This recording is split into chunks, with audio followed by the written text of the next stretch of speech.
Lamborghini gần 15 tỷ biến dạng sau tai nạn kinh hoàng. 2 người tử vong.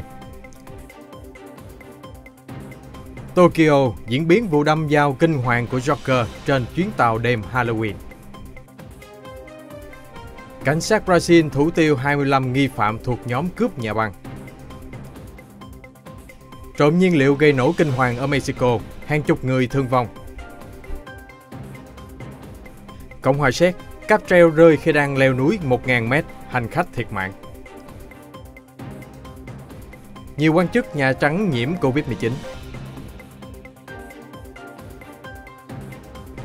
Trung Quốc xét nghiệm 400.000 dân sau khi có một ca Covid-19 mới. Pháp sư đuổi mưa của Indonesia trở lại hành nghề sau dịch. Khám phá bí ẩn kỳ này, búp bê Annabelle ngoài đời có đáng sợ như trên màn ảnh. Tất cả sẽ có trong bản tin đặc biệt cập nhật những tin tức nóng nhất trên kênh FBNC.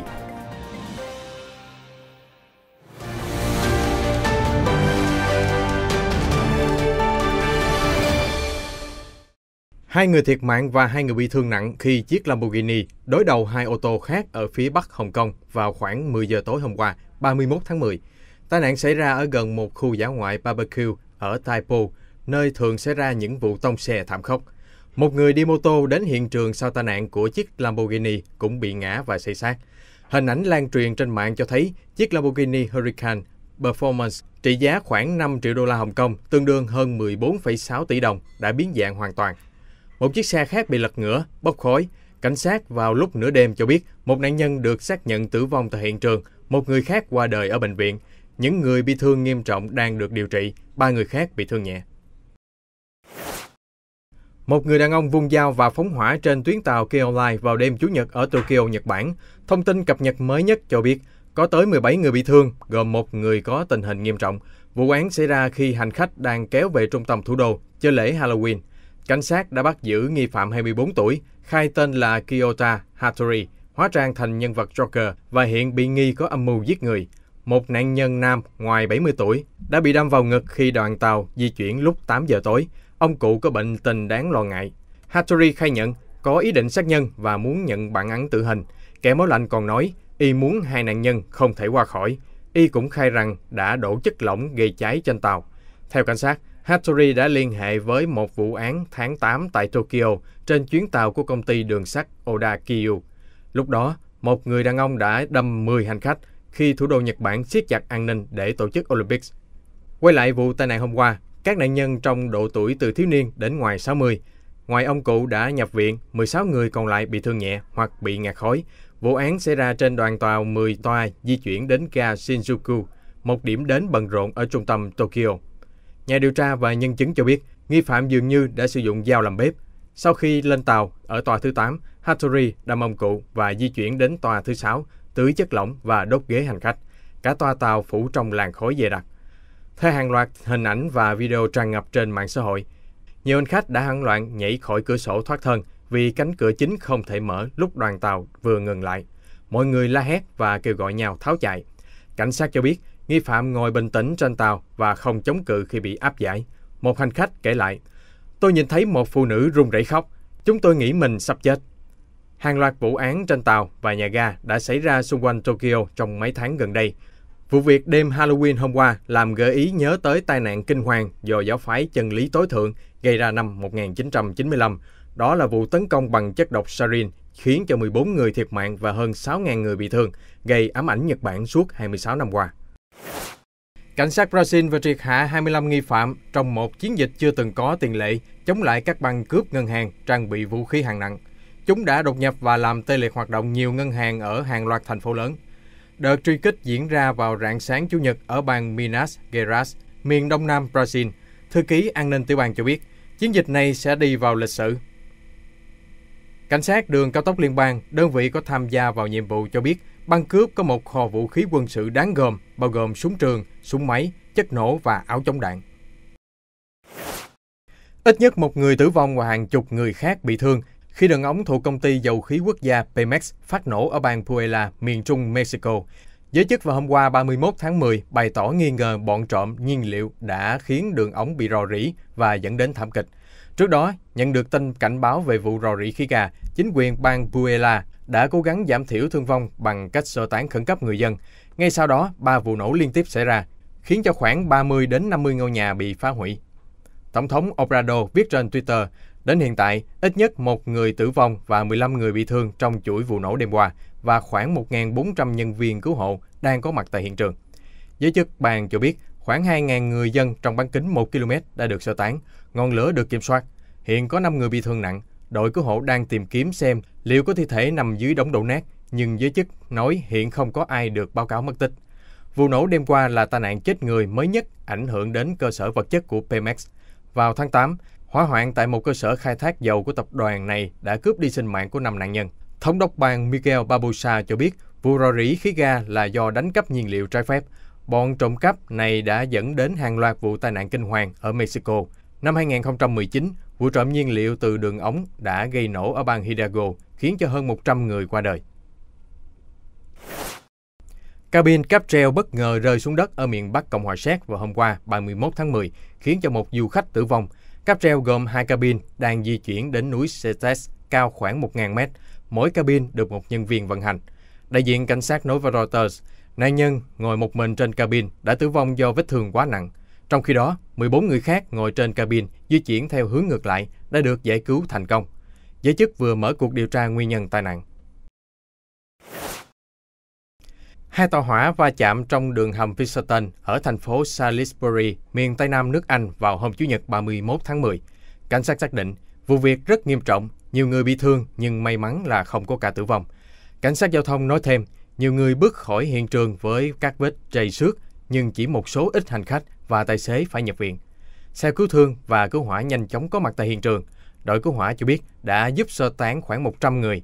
Đài BBC dẫn lời công ty vận hành đường sắt Network Rail cho hay, một toa của chuyến tàu chở hàng đã bị trật khỏi đường ray, va chạm một vật khi tiến về ga Salisbury. Tiếp đó, tàu hỏa thứ hai lao tới, tông vào đoàn tàu, gặp sự cố đầu tiên. South Western Railway, một trong 2 dịch vụ đường sắt liên quan trong vụ tai nạn, nói rằng hệ thống của họ tạm thời ngừng hoạt động cho đến ngày 2 tháng 11. Thư ký báo chí Nhà Trắng Jen Psaki đã dương tính COVID-19. Theo tiết lộ vào hôm Chủ nhật, bà Psaki nói thêm, đã không tiếp xúc gần với Tổng thống Joe Biden hay các quan chức cấp cao Nhà Trắng kể từ thứ Tư tuần trước. Lần cuối cùng bà Psaki gặp Tổng thống là hôm thứ Ba, ngồi cách nhau 2 mét và đều đeo khẩu trang. Bà Psaki cho hay, bản thân chỉ xuất hiện triệu chứng nhẹ và sẽ cách ly thêm 10 ngày sau khi xét nghiệm âm tính. Thư ký báo chí gọi đó là yêu cầu bổ sung của Nhà Trắng nhằm đề phòng cao hơn khuyến nghị của CDC. Vào đầu tháng này, Bộ trưởng An ninh Nội địa Alejandro Mayorkas là quan chức đầu tiên trong nội các của ông Biden nhiễm COVID-19. Trong khi đó, phát ngôn viên Bộ Ngoại giao Ned Price cũng nhiễm bệnh vào cuối tháng 9. Cả 3 quan chức Nhà Trắng đều đã tiêm đủ vaccine. Theo USA Today, các ca nhiễm đột phá rất hiếm gặp, tuy nhiên vẫn có thể xảy ra vì vaccine không thể nào bảo vệ 100%. Dù vậy, vaccine giúp tránh tình trạng bệnh nặng và tử vong. Theo nghiên cứu của CDC, người đã tiêm phòng có nguy cơ nhiễm bệnh giảm 8 lần nguy cơ bệnh nặng hoặc tử vong giảm xuống 25 lần. Hôm 30 tháng 10, chính quyền quận Duyên Sơn, thành phố Thượng Nhiêu, tỉnh Giang Tây, Trung Quốc cho biết vừa phát hiện một trường hợp dương tính với SARS-CoV-2. Do đó, quận phải lập tức tiến hành xét nghiệm cho gần 400.000 cư dân. Ca nhiễm mới có triệu chứng nhẹ, lây từ đồng nghiệp. Hiện tất cả các F1 là người thân và các đối tượng tiếp xúc gần với bệnh nhân đều đã được đưa vào diện cách ly. Theo giới chức huyện Duyên Sơn, chiến dịch xét nghiệm cho gần 400.000 người dân trên địa bàn bắt đầu từ tối 30 tháng 10 và hoàn thành trong vòng 48 giờ. Hôm 31 tháng 10, đoàn người di cư đi qua miền Nam Mexico đã dừng lại nghỉ ngơi khi hàng chục phụ nữ và trẻ em có dấu hiệu kiệt sức. Trong tuần qua, một nhóm vài ngàn người đã lặn lội vượt qua khoảng 100 km từ thành phố Tapachula ở biên giới Guatemala dưới cái nóng gay gắt để đến với biên giới miền Nam Hoa Kỳ. Luis Villagran, người dẫn đầu đoàn lữ hành phần lớn đến từ Trung Mỹ, nói với Reuters rằng nhóm sẽ dừng lại một ngày để hồi phục sức khỏe do nhiều người đã mệt và chấn thương. Hiện có hơn 150 trẻ em, phụ nữ mang thai bị lở loét ở chân, không thể đi bộ được nữa. Dù vậy, họ vẫn quyết định tiếp tục lên đường vào ngày hôm nay, 1 tháng 11. Viện Di cư Quốc gia INM của chính phủ Mexico đang tìm cách giải tán các đoàn lữ hành, đảm bảo phụ nữ và trẻ em được chăm sóc đầy đủ, đồng thời cung cấp thức ăn và hỗ trợ xe buýt chở những người di cư đến nơi họ có thể được cấp thị thực nhân đạo. Tuy vậy, những người dẫn đầu đoàn di cư đã từ chối đề nghị cấp thị thực từ chính phủ Mexico với các quyền lợi được chăm sóc sức khỏe và cung cấp việc làm, vì họ cho rằng không thể tin vào lời hứa của giới chức. Họ cáo buộc chính quyền Mexico đã nuốt lời, bỏ mặc người di cư trong quá khứ. Dữ liệu chính thức được công bố trong tuần này cho thấy số lượng người di cư bị mắc kẹt tại Mexico trong tháng 9 đã tăng vọt lên hơn 41.000 người từ con số 32.000 người của một tháng trước đó. Đơn vị ứng phó khẩn cấp UME thuộc quân đội Tây Ban Nha từ hôm 30 tháng 10 tiếp tục hỗ trợ quét dọn cơn mưa tàn tro núi lửa bao phủ các mái nhà trên đảo La Palma. Tình trạng này đang diễn ra nghiêm trọng hơn. Các binh sĩ dùng xẻng và chính đôi tay của họ để dọn dẹp tro núi lửa, ngăn các mái nhà không bị sập xuống. Các đám mây tàn tro đã chạm tới độ cao 4.500 mét so với mực nước biển, theo Viện Địa lý Quốc gia Tây Ban Nha ước tính vào hôm Chủ nhật. Tính đến hôm qua, dung nham núi lửa bao phủ diện tích hơn 960 hectare, hủy hoại 2.600 ngôi nhà và nhiều nơi trồng chuối xuất khẩu. Hơn 7.000 người phải sơ tán kể từ khi núi lửa phun trào ngày 19 tháng 9 và lần lượt nuốt chửng các ngôi nhà của họ. Đây là hình ảnh được máy bay không người lái ghi lại ở một trạm xăng thuộc thủ đô Port-au-Prince của Haiti. Hàng dài phương tiện và hàng chục người đi xe máy đang chen chúc với hy vọng mua được xăng dầu, trong bối cảnh quốc gia này đang rơi vào tình trạng thiếu nhiên liệu trầm trọng. Cuộc khủng hoảng này gần như trói chân người dân nước Caribe nghèo khó. Khi khâu vận chuyển trở nên khó khăn, nhiều doanh nghiệp đã phải đóng cửa. Được biết, tình trạng bế tắc này xảy ra sau khi một liên minh băng đảng Port-au-Prince chặn lối vào các bến cảng nhiên liệu để yêu cầu Thủ tướng Haiti Ariel Henry từ chức. Dư luận Haiti đang rất lo ngại về sự trỗi dậy của các băng nhóm tội phạm. Sự việc 17 nhà truyền giáo người Canada và Mỹ bị băng đảng khét tiếng 400 Mabuzo bắt cóc trong tháng này cũng đã gây rúng động. Làn sóng phẫn nộ đã nổ ra khắp quốc gia vùng Caribe khi đồng tiền của Haiti ngày càng suy yếu, lạm phát hai con số, tội phạm gia tăng và việc các quan chức nước này ra tay đàn áp các cuộc biểu tình. Thành phố Yogyakarta của Indonesia là nơi vừa giải quyết thành công làn sóng dịch bệnh do muỗi gây ra bằng phương pháp lai tạo loài vật bé nhỏ này với vi khuẩn Wolbachia. Loại vi khuẩn xuất hiện phổ biến ở 60% loài côn trùng, bao gồm một số loài muỗi, ruồi giấm, bướm đêm, chuôn chuôn và bướm. Kể từ năm 2017, Đại học Monash của Úc và Đại học Gajah Mada ở Yogyakarta đã thực hiện một nghiên cứu chung mang tên Chương trình Muỗi Thế giới. Trong đó, các nhà nghiên cứu đã lai tạo những con muỗi thông thường với Wolbachia trong môi trường phòng thí nghiệm. Sau đó, họ thả dòng muỗi lai này tại một số khu vực tâm điểm ghi nhận nhiều trường hợp mắc bệnh sốt xuất huyết ở Yogyakarta. Kết quả nghiên cứu được công bố vào tháng 6 cho thấy tỷ lệ lây truyền virus gây bệnh từ muỗi mang vi khuẩn Wolbachia thấp hơn muỗi thông thường đến 77% và số ca nhập viện do sốt xuất huyết ở khu vực thử nghiệm cũng giảm 86%.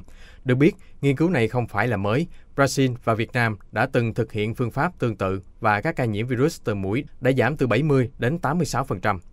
Singapore cũng đã tiến hành một nghiên cứu khác cho những muỗi đực mang vi khuẩn Wolbachia vô trùng giao phối với loài muỗi vật trung gian truyền bệnh sốt xuất huyết. Khi muỗi có chứa Wolbachia giao phối với muỗi Aedes, vi khuẩn này sẽ khiến cho các loại virus như sốt xuất huyết, Zika và sốt vằn khó sinh sản trong vật chủ và ngăn không cho nó truyền sang người. Phương pháp này tạo ra những quả trứng không nở và đã giảm gần 90% cá thể muỗi.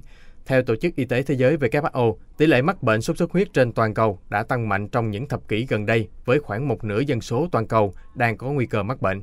Mỗi năm, thế giới ghi nhận khoảng 100 đến 400 triệu ca nhiễm hàng năm. Sau thời gian dài bị gián đoạn do Covid-19, các pháp sư Indonesia chuyên thực hiện các nghi lễ đuổi mưa đã có thể trở lại công việc của mình. Ngồi giữa làn sương khói và những đĩa lễ vật độc đáo gồm đĩa ớt đỏ, củ tỏi và cánh hoa, pháp sư Ki Joko Sapuchakat đang chuẩn bị cho ngày đầu tiên trở lại công việc. Ông Ki Joko sinh ra trong một gia đình có truyền thống làm pháp sư. Ông đã học được nghề này từ người mẹ của mình thời thiếu niên. Ngày nay, ông được mời đến đám cưới ngoài trời ở Bekasi, Tây Java với 400 quan khách. Điều đáng nói là dự báo thời tiết dự đoán khả năng 75% ngày mai trời sẽ mưa. Dù vẫn có người tỏ ý nghi ngờ, nhưng nhiều người dân Indonesia vẫn tin vào khả năng kiểm soát thời tiết của những thần mưa này. Ở một quốc gia hứng chịu nhiều trận mưa lớn như trút nước, những pháp sư này thường được mời đến đám cưới, buổi hòa nhạc và thậm chí là các sự kiện của chính phủ để đuổi mưa. Quản lý điểm tổ chức đám cưới Yata chia sẻ, có những tình huống thời tiết quá xấu, các pháp sư không thể làm trời ngừng mưa được. nhưng sự hiện diện của họ vẫn giúp cho mọi người yên tâm hơn, nhất là trong sự kiện ngoài trời như thế này.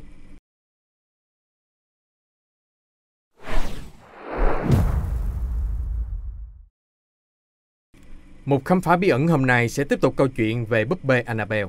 Sau khi xuất hiện nhiều hiện tượng kỳ lạ trong căn hộ, hai nữ y tá Donna và Angie đã mời giám mục Hagen đến kiểm tra. Ông ấy lại báo với cha Cook, là người giàu kinh nghiệm hơn mình. Tiếp đó, hai giám mục cũng cảnh báo đến cặp đôi nhà dân tộc họ Ed và Lorraine Warren. Họ phát hiện hai nữ y tá đã vướng vào rắc rối vì sự đồng cảm dành cho linh hồn của nạn nhân 7 tuổi trong con búp bê. Cặp đôi Warren chỉ ra những dấu hiệu của linh hồn tà ác, bao gồm búp bê di truyền và những mẩu giấy nhắn được tìm thấy trong nhà và vết cào của quái thú, tức những vết thương trên ngực của anh bạn trai Lou. Vợ chồng Warren sau đó làm lễ trừ tà ở căn hộ với sự tham gia của cha Cook. Tiếp đó, họ đưa búp bê Annabelle rời khỏi căn hộ và chuyển đến bảo tàng huyền bí, hy vọng linh hồn tà ác sẽ ngừng gây họa. Tuy nhiên, vợ chồng Warren đã gặp tai nạn quái gở như phanh ô tô đã bị hỏng trên đường đưa Annabelle tạm thời đi về nhà mình. Sau đó, họ quyết định khóa chặt búp bê trong một chiếc tủ đặc biệt bằng kính và gỗ, đặt vào bên trong những mảnh giấy ghi lại lời nguyện cầu của Chúa và của Thánh Michael. Dù vậy, chuyện kỳ bí chưa dừng lại. Một cha xứ trong lần đến bảo tàng của gia đình Warren đã mang búp bê ra ngoài và chế nhạo câu chuyện tâm linh. Trên đường về nhà, cha xứ gặp tai nạn suýt chết. Chiếc ô tô mới mua cũng bị hỏng nghiêm trọng. Ông khẳng định đã nhìn thấy gương mặt Annabelle trong kính chiếu hậu ngay trước vụ tai nạn. Vài năm sau, một cặp đôi lại đến bảo tàng và cười đùa chế nhạo câu chuyện về Annabelle. Trên đường về nhà, người đàn ông mất kiểm soát ô tô, tông vào cái cây và qua đời. Người bạn gái ngồi sau cũng suýt chết. Cô kể, cặp đôi đang bàn tán về búp bê Annabelle và khoảnh khắc tai nạn xảy ra. Theo trang tin On That Interesting, các câu chuyện của nhà Warren được biết tới cực kỳ rộng rãi ở Mỹ, dù vẫn chưa thể xác thực hay kiểm chứng bằng khoa học. Các nhân vật trong câu chuyện của họ đều có lai lịch khá bí ẩn. Thế nhưng, câu chuyện đủ hấp dẫn để đưa lên phim ảnh và trở nên nổi tiếng toàn cầu. Chúng tôi sẽ cập nhật những sự kiện quốc tế mới nhất và chuyên mục khám phá bí ẩn trong bản tin nóng phát sóng vào lúc 14 giờ 30 hàng ngày trên kênh FBNC. Xin mời quý vị đón xem.